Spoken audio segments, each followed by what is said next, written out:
স্বামীর মৃত্যুতে মুন্সিগঞ্জ জেলা কারাগার থেকে প্যারোলে মুক্তি পেয়ে রাজধানীর কলাবাগান বাসভবনে পৌঁছেছেন সাবেক শিক্ষামন্ত্রী ডাক্তার দীপু মনি।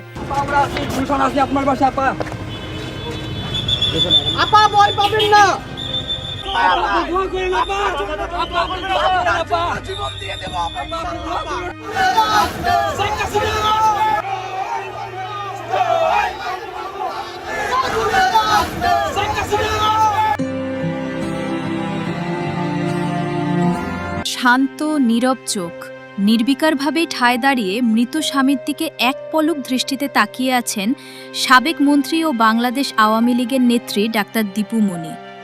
তবে তাকে ঘিরে আবারও জয় বাংলা স্লোগান দিয়ে রাজপথে নামলেন আওয়ামী লীগ ও ছাত্রলীগের নেতাকর্মীরা। তাকে বহনকারী গাড়ির পেছনে এভাবেই স্লোগান দিতে দিতে ছুটতে দেখা যায় তাদের।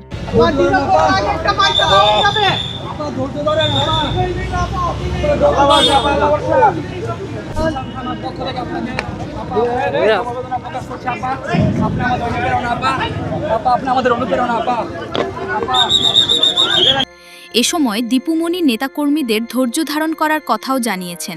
ধরবেন আমাদের যারা কর্মী আছে, আমাদের আওয়ামী লীগ, যুবলীগ, ছাত্রলীগ ভাই বোনদের সবাইকে ধৈর্য ধারণ করার জন্য বলেছেন।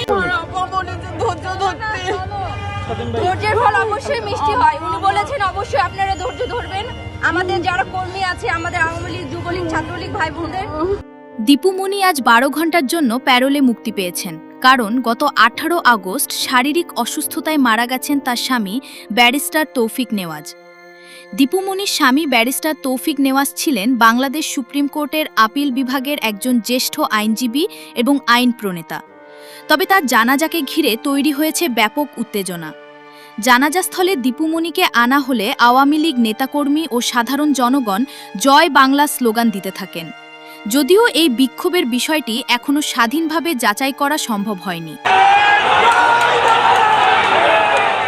স্লোগানে স্লোগানে এভাবেই বিদায় জানানো হয়।